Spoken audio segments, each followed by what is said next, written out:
So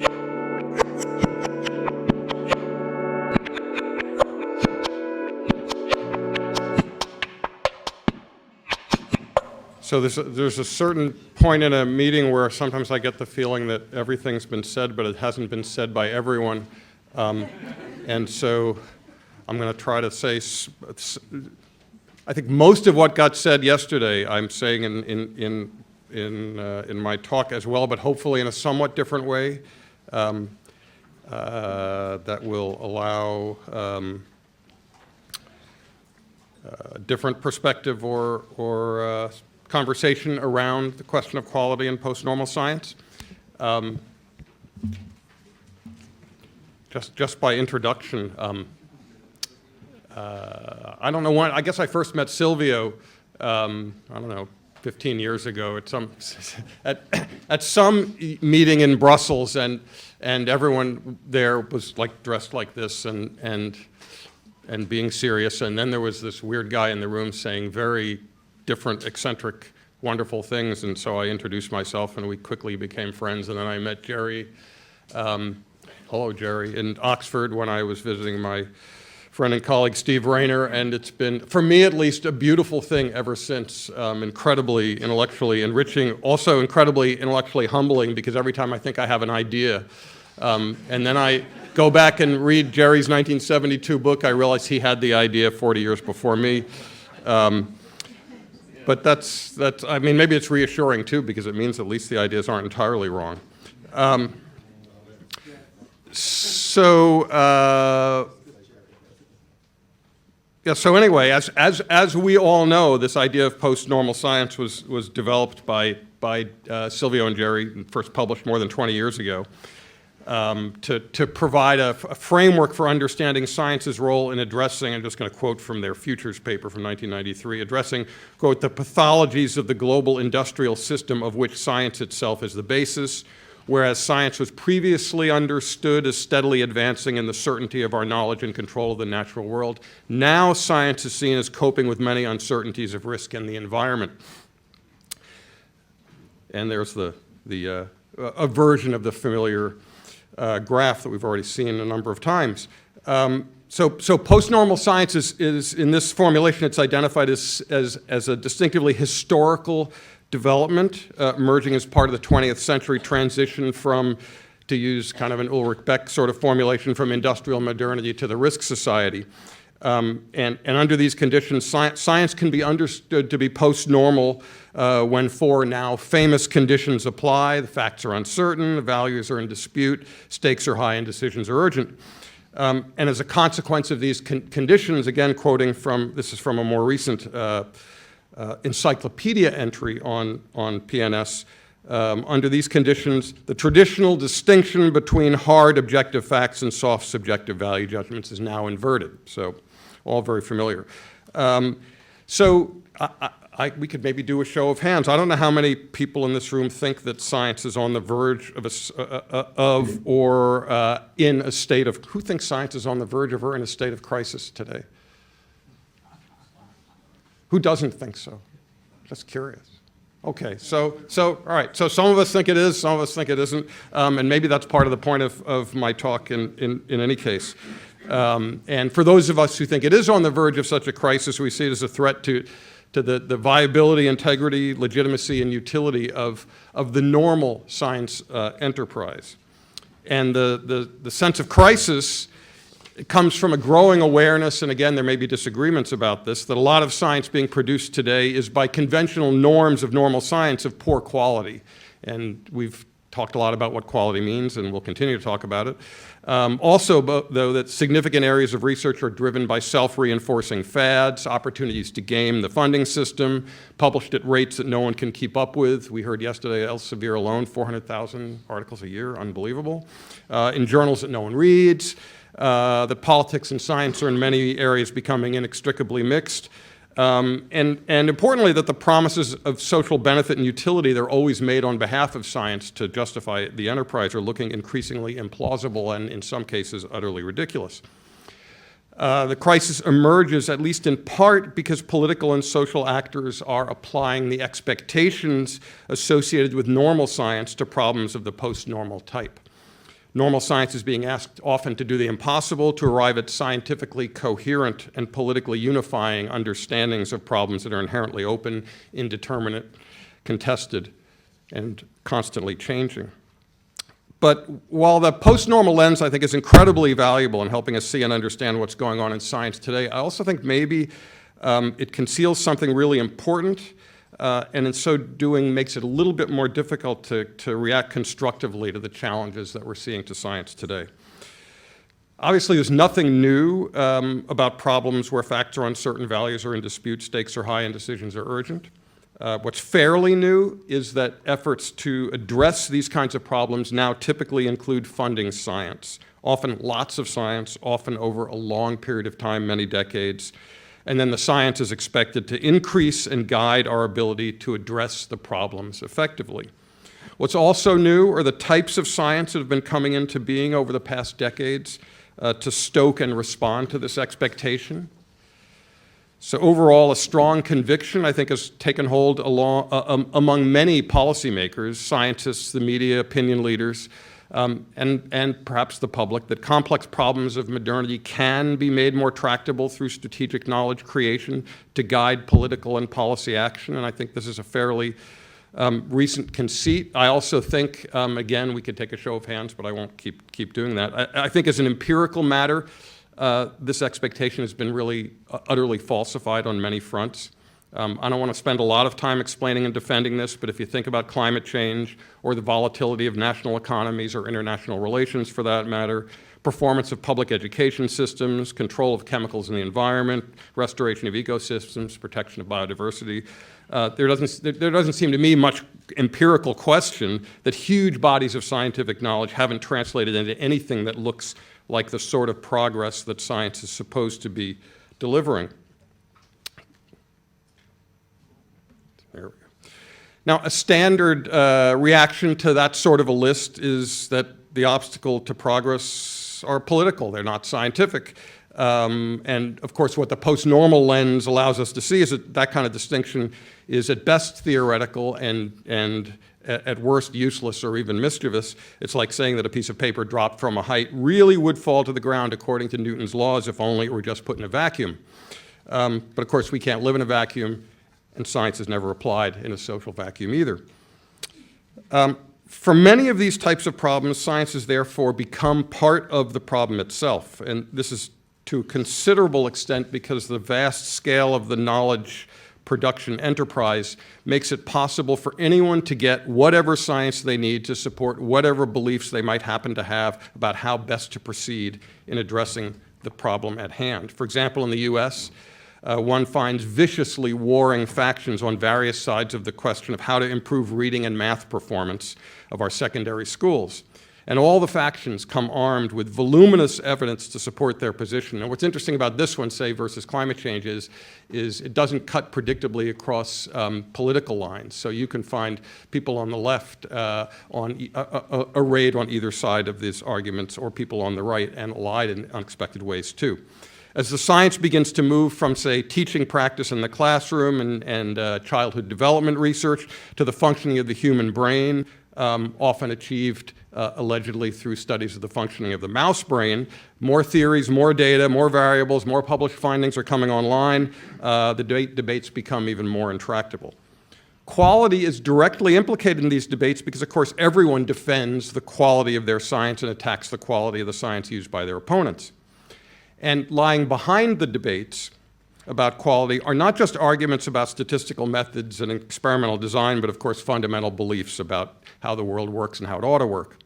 Meanwhile, reading and math competency levels have remained stable and abysmal for over 50 years. Quite simply, the science has had no systematic impact.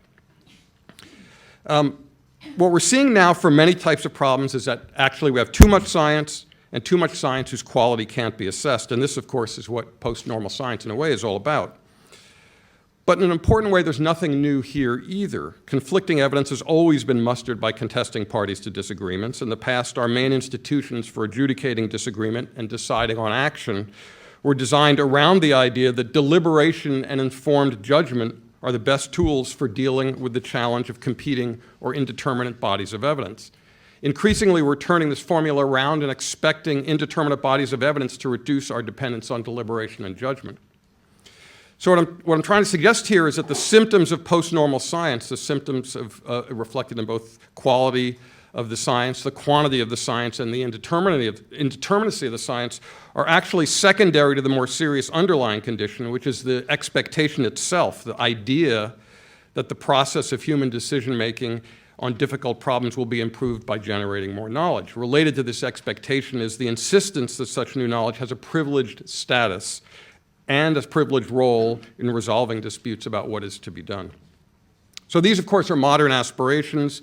Although they're not new aspirations, they date back to Bacon and Descartes and that crowd. But they've only been operationalized at large scale in the past 50 years or so with the rise of public science in rich countries, the expansion of methods and tools that allow scientists to ask questions about complex open systems, and increasing incursion of science into the social domain. Prior to World War II, really, there was little expectation that science had much to say about these sorts of questions. Though the aspiration was there, Walter Lippmann wrote in 1922, and I'm quoting here, "The physical scientists achieved their freedom from clericalism by working out a method that produced conclusions of a sort that could not be suppressed or ignored. They convinced themselves and acquired dignity and knew what they were fighting for. The social scientist will acquire his dignity and his strength when he has worked out his method." Sorry for the gender issue there, but this is 1922. "He will do that by turning into opportunity the need among the directing men of the great society for instruments of analysis by which an invisible and most stupendously difficult environment can be made intelligible." So the expectation that science should guide politics by making an invisible and most stupendously difficult environment intelligible has these two damaging, but I think not often enough noted consequences. First, it makes us think we can do better at solving problems in this environment than we actually can, and then it distracts us from or even denigrates the capacities that civil societies have built up through their history to deal with situations that today in this room we might call post-normal, but in the past, while still complex, were not subject to the claim that science would make them better. I think this perspective has particular implications for how to think through the larger question of quality that we're all here to think about and discuss. We have actually always been post-normal. The prerequisites of post-normalness are not products of the risk society or the pathologies of the global industrial system. They're products of the pluralism of human values, aspirations, and undertakings, and the contingency and indeterminacy of our world. How might human reason handle the post-normal condition in the absence of the expectation that science will swoop down and save us? Well, we can actually answer that question. The problem of risk, for example, which really lies at the center of a lot of the post-normal condition and a lot of the thinking around post-normal science and what it is, has been managed in the past without any expectation that science could provide a precise and accurate quantitative justification for action. It's a lovely little book by Edward Levy called An Introduction to Legal Reasoning, and it traces the evolution of legal decisions arising from cases where technologies caused harm to their users. And he starts his set of legal case studies in 1816 with the case of a girl who accidentally shoots a boy's eye out while playing with a gun. Needless to say, this happened in America. We have strong traditions. The gun's owner was held liable by the court. He shouldn't have let the girl play with a loaded gun, but the judge also ruled that it was a question of negligence. Risk did not inhere in the gun. 20 years later, things evolve when a defective gun explodes in the shooter's hand, and the seller is held liable for fraud because he knew of the defect, but the gun is still not itself deemed by the court to be a source of risk. 5 years later, in a suit over a defective carriage, horse-drawn carriage that is, that injured its driver, the court rules in favor of the carriage maker, who this time did not know of the defect. To this point, guns and carriages are treated by the same law, but that all changes in 1851 when the courts refused to find in favor of a woman who's burned by a lamp that exploded. The court reasons that the plaintiff, that is the burned woman's husband, did not prove that the defendant, the lamp manufacturer, had known that the device was defective, and further that in any case the lamp or a carriage is different in its essence from a loaded gun because it's not, quote, inherently dangerous.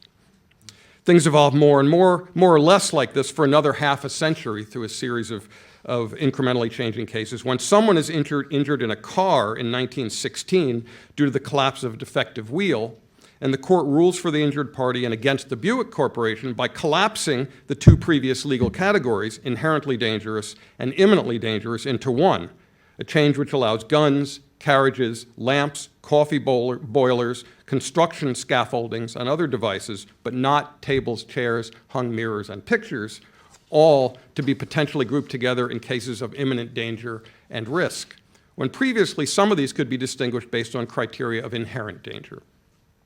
So this new principle continues to evolve over the next 50 to 60 years through Levy's analysis, where other kinds of principles, terms like directness, control, proximity, hidden defect, have to be balanced against one another, and questions of risk and what defines risk and what defines liability and responsibility continually get redefined. Said one English court in explaining its ruling in a case where underpants had been treated with an irritating chemical that had an adverse effect on the wearers, quote, "Many qualifying conditions and many complications of fact may in the future come before the courts for decision, but in their lordship's opinion, it's enough for them to decide this case on its actual facts." So what Levy makes clear is that this evolution isn't towards any final solution or any general rule. He says, as a comparison of the cases proceeds, new categories will be stressed, the process of reasoning by example will decide. So what I want to do is emphasize two aspects of this process of legal reasoning. The first is its historicity, right? Things evolve, but always incrementally and always with an eye towards the past. And remember, so it's easy to think, well, that was a long time ago and things weren't complicated. Now we have problems with everything's at the molecular atomic scale, and we're looking at things in very tiny concentrations, and causes and effects are hard to piece together. But I don't think this was any less true in the period from 1816 to 1916 if you think about the unbelievable technological changes that swept the world during that century. So I think they were overwhelmed with complexity just as we were. The second thing I want to emphasize, though, is the law's disposition regarding facts. Legal reasoning is based on the expectation that evidence is incomplete, contested, contestable, and subject to interpretation on the basis of past cases, of meanings and distinctions between words and concepts, of the credibility of contesting parties, and of course the wisdom and judgment of those doing the judging, either judges or juries, and according to principles that are never fixed or general. Judges and juries make rulings based on how well the competing sides advocate on the basis of facts, logic, theory, and legal precedent. Of course, this is what we see going on now in post-normal science, but we don't call it that, right? We call it uncertainty. This seemed to work pretty well, and it continues to do so. A case I've thought and written a lot about related to this is, of course, the 2000 election in the United States, a presidential election where there was essentially a tie between Al Gore and George W. Bush. And there shouldn't be an easier problem to resolve, right? It's an integer. It's just counting up the numbers on one side or the other. So if you compare this to the kinds of risk problems that mostly post-normal science addresses, an election ought to be trivially easy, but we didn't, of course, consider turning it over to scientists. If you could have imagined turning the election result over to scientists, you could have imagined the years that it would have taken to come up with anything like a result which still would have been contingent and uncertain. Instead, we turned it over to the courts. I don't much like the results, but I think the legitimacy of the results indicates that there are ways to resolve complex problems that have quantitative underpinnings to them that don't require more and more science.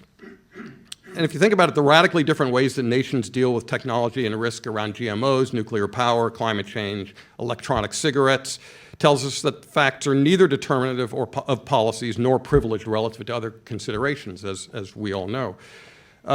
Charles Lindblom showed us more than 50 years ago that rational decision makers best manage complexity not by gathering all the information and deciding what to do, but by muddling through in a process of successive comparisons and incremental actions that's a lot like what we see in the legal system. But this general approach is radically different from what we've come to demand from science in the political realm today. Scientific evidence is supposed to be inherently authoritative and as such is supposed to provide the basis for general principles that guide action with a future orientation rather than a past orientation. Scientific evidence is expected to eliminate the need for historicity by establishing an objective, factual basis for action, as if action could ideally proceed without regard for some prior state of affairs. Judgment and deliberation are expected to stand aside, to capitulate in the face of scientific claims about the state of things. Evidence transmogrifies from something that's recognized as always incomplete and assembled to support a particular case or perspective to the objective substrate upon which only one correct approach is supposed to emerge. The idea of evidence-based policy exemplifies this expectation. The idea is at the same time both trivial, obviously policy has to be evidence-based, but also incoherent. Risk assessment, cost-benefit analysis, operations research, systems analysis, economic models and climate models, randomized trials, Monte Carlo simulations, expert elicitations, and all these other efforts to formalize understanding of complex social processes for decision-making are actually part of a process of unlearning what our institutions had built into them to deal with a world that lacked such techniques. We've created a demand for a type of progress in human affairs that's elusive and perhaps impossible, fetishized facts and evidence as if they were the independent variables at the ahistorical heart of our affairs, and as a result, delegitimated and destabilized the democratic political mechanisms that we depend on to manage the complex indeterminacy of our worlds. Now, as sociologist Nico Stairs recently observed in Nature and elsewhere, we see climate scientists beginning to question the value of and the inconvenience of democratic processes that do not yield to their political preferences. The GMO debate here in Europe has similarly given rise to some degree of exasperation about those who remain skeptical about the technology's benefits, as exemplified by EU science advisor Ann Glover's comment about the opposition being a form of madness.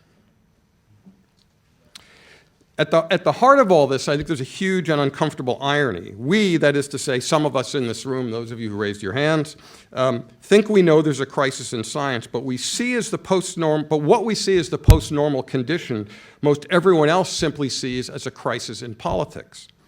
To the extent that the rest of the world is concerned about problems of scientific quality, they are not learning about such problems from the likes of us. Where are they learning about such problems? We've already heard some examples of this, but the most damning and attention-grabbing evidence of poor quality of science has emerged from pharmaceutical and biotechnology companies' failed efforts to replicate published research findings.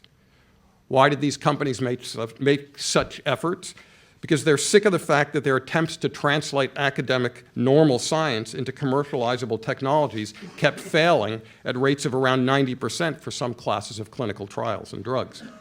What was the first major media outlet to recognize that there was trouble in the labs that went beyond what we should expect for normal science? As Andrea showed us yesterday, it wasn't The Guardian or The New York Times or other left-leaning papers, but it was The Economist. 20 seconds? 1 minute. All right. Really? If science is introduced into political debate and the debate doesn't get better, it's reasonable enough from the normal science perspective to believe that the fault must lie with the politics. But if science is used as the basis for developing a technology and the technology doesn't work, then the science has nowhere to hide. It's failed what Jerry Revets has called, in 1972, the objective tests of performance of function. Technology is the proof of science's validity, progress, and value. In biomedical fields, the quest for technological application and profit has revealed that a lot of academic science has not been kept honest.